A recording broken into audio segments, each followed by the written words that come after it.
Today's September 11th, 2015. My son graduated from high school, from Honokaa High School, and joined the military. He was sent to Iraq on October of 2006. He was there less than a month doing night patrol and hit an IED. My son now has traumatic brain injury, PTSD, and MS. Immediately, we tried to give him all the help he needed. He was in a rehab center, and he went on a dating service online, military dating service, and met a woman. He married her. They moved back to where we're from, Hawaii. Within a year, she had cut off all ties, and we couldn't find him. We did welfare checks. We had the family do welfare checks. I had a police officer call me back and tell me, if your son wants to kill himself, there's nothing you can do about it. And I told him I wasn't concerned about my son taking his life. I was concerned about somebody else doing it. My son disappeared. We found out, some friends of ours, June and Shannon Hart, I called them. They found my son in a veterans old folks home in Hilo, Hawaii. He'd been put in there May 17th, 2012. And at 38 years old, he was surrounded by people that were 80, 90 years old. The youngest one was 67 and dying. When I found out where my son was, I borrowed money and flew back to Hawaii. I landed on December 17th, 2012.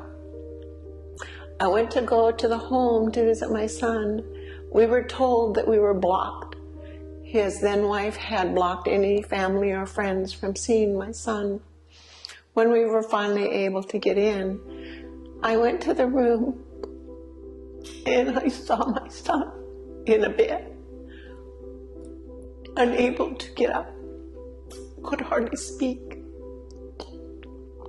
I stayed with him, and for 6 weeks, every single day, I was there at 6 a.m. in the morning and stayed all day with my son.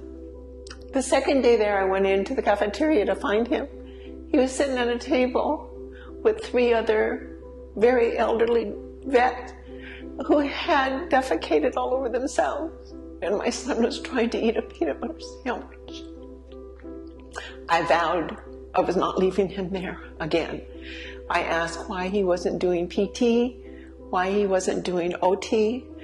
Nothing was being done for my son.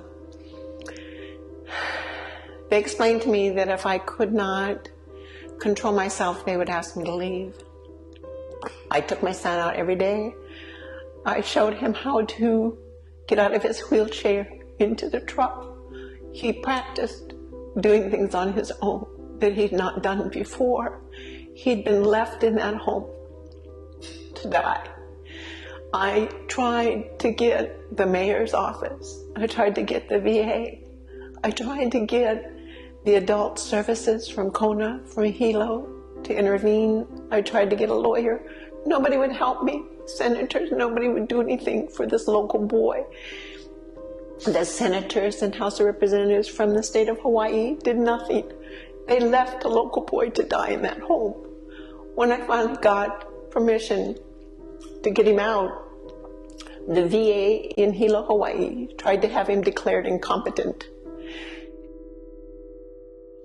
I called the VA, and I have dates, times, and people I talked to 17 times. And most of the times they hung up on me, or they'd say the woman in charge was on vacation, or they were busy, or they were in a meeting. I called the mayor's office. The mayor's office told me that it was a personal issue and wouldn't even listen to me.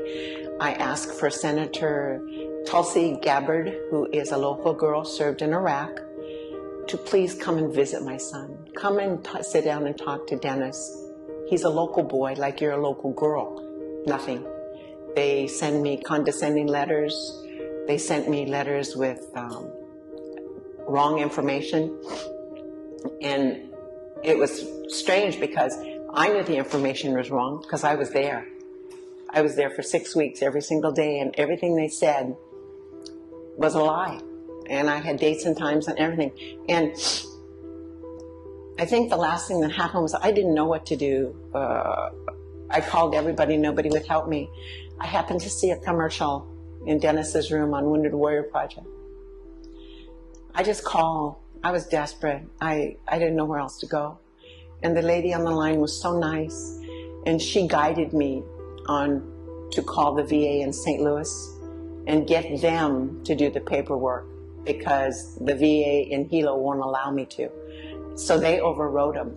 And the VA in St. Louis, the nurse, Colleen, in 3 hours, she did what I couldn't do in 6 weeks. And that night, we took Dennis out. I left on January 21st on the last flight out of Kona with my 38-year-old son, and landed in St. Louis. And the VA in St. Louis had it all set up for him to have OT, PT, a neurologist. I got him into Gold's Gym. He went from 309 pounds to 210. My son can now pull himself up out of a wheelchair. I do not understand how these people in Hilo, in the VA, could allow this to happen to a 38-year-old young man. He served his country. He put his life on the line. He did for them, and they won't do for him now. And I'm a firm believer, as God is my witness, if this can happen to my son, it can damn well happen to yours. He could have had a personal trainer in Hilo. He could have had a personal trainer in Kona, Waimea. There's gyms, 3 gyms would have taken him. He could have gone swimming. We took him to the pool. We took him to the ocean. We worked his legs. We practiced with him pulling himself out of a wheelchair. All these things could have been done. And the VA in Hilo, Hawaii did nothing. They warehoused Dennis. It was easier to warehouse him and forget it than it was to have a social worker who I tried to talk to was the instigator in making sure that Dennis was just put in there and forgotten. It became a money issue.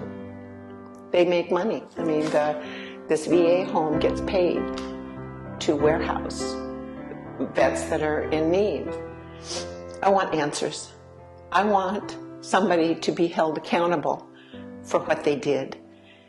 This is happening not just to Dennis. This is happening to a lot of our young men and women that people can't be bothered with doing things for them. So it's much easier to just put them someplace and forget them. And the worst people in the world are the ones that know about these conditions of these men and women and take advantage of them, as happened to Dennis. I'm hearing from mothers that are going through the very similar, and wives, they're going through very similar like this that happened to my son. Don't give up. Don't give up on your husband, your son, your daughter. They're as frustrated as we are, but more so because they can't make a difference. But we can. You've heard of traumatic brain injury, TBI. It also stands for troops being ignored. And we have a lot that are being ignored. Listen to them. I wish the senators, House of Representatives, government, you ask our sons, daughters, husbands, wives to go to war.